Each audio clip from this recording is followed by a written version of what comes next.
ఈ వ్యక్తి trees cut చేస్తూ అనుకోకుండా కందిరీగల గూడును టచ్ చేశాడు. కాబట్టి అతను చైన్సా ఊపుకుంటూ పరిగెత్తాడు. కానీ కొంతమంది కాలేజ్ స్టూడెంట్స్ అతన్ని చూసి అతను ఒక కిల్లర్ అని భావించారు.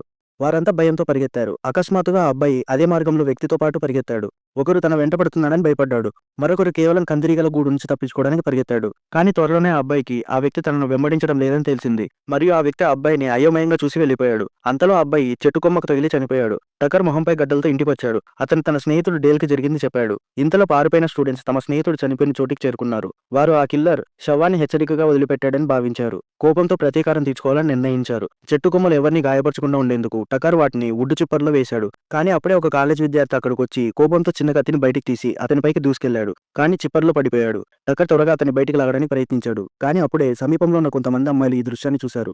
వారికి ఆ కిల్లర్ మరో బాధితుడిని చంపుతున్నట్లు కనిపించింది. ఇంతలో డేల్ ఒక అమ్మాయితో కలిసి బయట టాయిలెట్ నిర్మించడానికి గొయ్యి తవ్వుతున్నాడు. కానీ స్టూడెంట్స్ సమీపంలో దాక్కుని చూస్తున్నారు. వారు ఆ అమ్మాయిని ఆ ఇద్దరు సైకిల్ తన సమాధి తవ్వమని బలవంతం చేస్తున్నారని భావించారు. ఒక వ్యక్తి ఇంకా సహించలేక బయటకు దూసుకెళ్లాడు. కానీ రాయికి తగిలి గొయ్యిలో పడి కర్ర గుండెల్లో గుచ్చుకొని చనిపోయాడు. డేల్ షాక్తో దాదాపు ప్యాంటు తడిపేశాడు. ఆ తర్వాత డేల్ గాయపడిన అమ్మాయిని క్యాబిన్లోకి తీసుకెళ్లాడు. అప్పుడే టక్కర్ తిరిగి వచ్చి డేల్, నేను చూడనప్పుడు ఈ అబ్బాయి తనంతట తాను వుడ్ చిప్పర్లోకి దూకి ప్రాణం తీసుకున్నాడని చెప్పాడు. డేల్ షాక్తో నాకు కూడా ఇలాగే జరిగింది. నేను తవ్విన గొయ్యిని చూడగానే వెంటనే దానిలోకి దూకాడు అన్నాడు. కొంత చర్చ తర్వాత భయంతో డేల్ పోలీసులను పిలవాలని ఆలోచించాడు. కానీ టకర్ అతన్ని ఆపాడు. చుట్టూ శవాలు ఉన్నాయి. మనిద్దరి ఒంటిపైన రక్తం ఉంది. వారు మన మాట నమ్మరు అన్నాడు. వారికి తెలియని ఏంటంటే స్టూడెంట్స్ అప్పటికే పోలీసులకు పిలిచారు. ఈ movie name Tucker and Dale versus evil.